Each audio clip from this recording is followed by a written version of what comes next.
Shannon Stevens has sued her former employer, claiming she was fired because she is a woman. Your Honor, permission to play excerpt number 25 from Mr. Roberts' deposition, lines 5 through 10. Any objection? No, Your Honor. So John Patterson told you you had to reduce headcount in your group by 10% in a conversation that you and he had in January? Yes. Mr. Roberts, you're aware that Ms. Stevens was fired in February, right? Well, yes.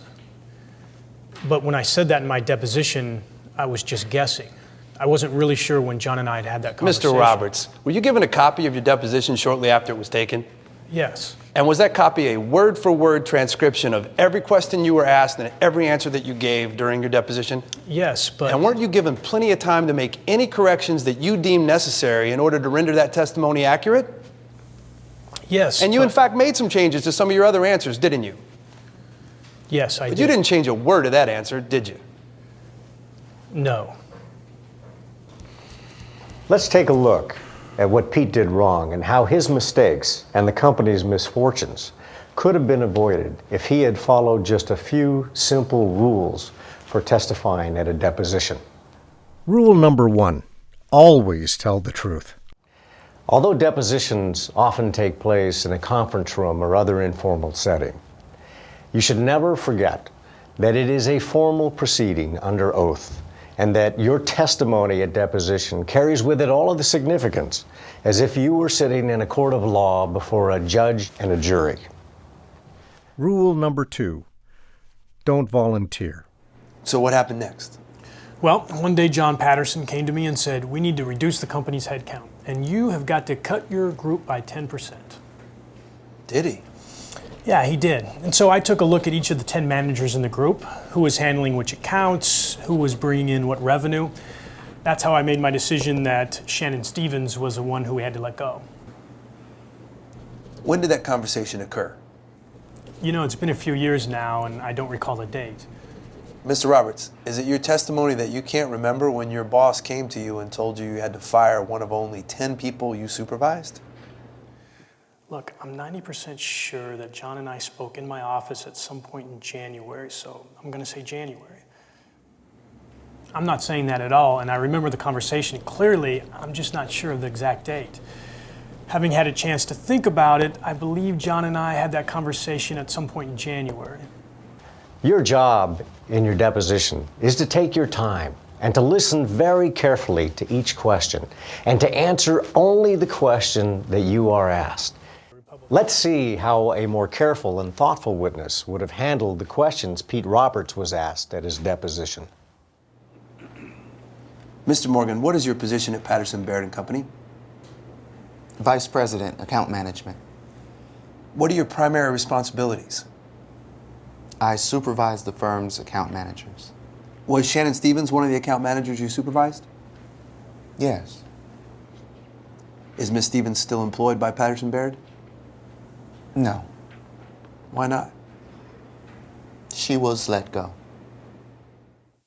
Dan Morgan is a careful and thoughtful witness. He's listening carefully to each question, and he's answering only that question. He's not having a conversation with the other side's lawyer, and he's not volunteering information.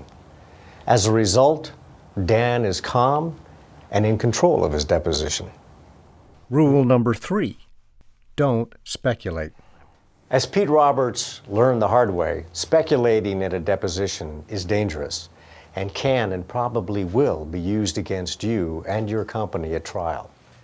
Testify only about what you actually recall that you knew or did, and only if you're confident at the time of your deposition that you actually remember those thoughts or those events. And if you do that, you'll stay on solid ground. Rule number 4, read the documents. Witnesses often fail to read carefully documents they are shown before they begin answering questions. Let's see how a careful witness handles some questions about documents in his deposition. Okay, Mr. Morgan, according to plaintiff's exhibit number 45, which you just identified as a Patterson Baird client list, your company added 14 new clients between the period of July 1 and September 30, correct? What page are you referring to? Page 9.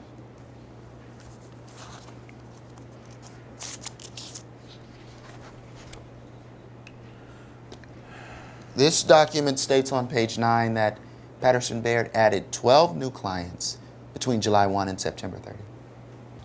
Rule number 5, listen to your lawyer. When your lawyer objects to a question, listen to the objection. Because in that objection, your lawyer may be able to give you clues about what the problem with the question may be. You can use those clues to help you answer the question.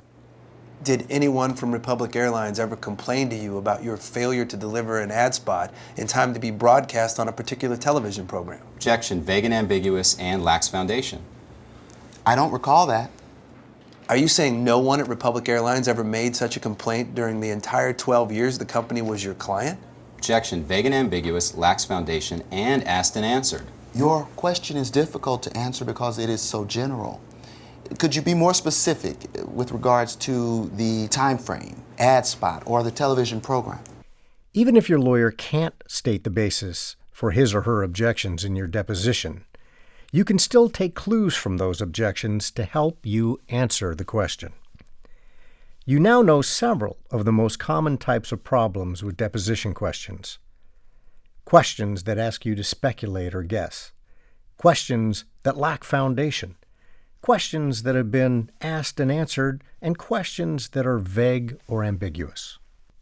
If your lawyer says, "objection as to form" in your deposition, you should ask yourself what the problem with the question might be that caused your lawyer to object to it. In many cases, you'll be able to spot the problem with the question and use that information to help you respond to it. By remembering and applying these rules during your deposition, you should avoid the mistakes that many witnesses make when giving testimony.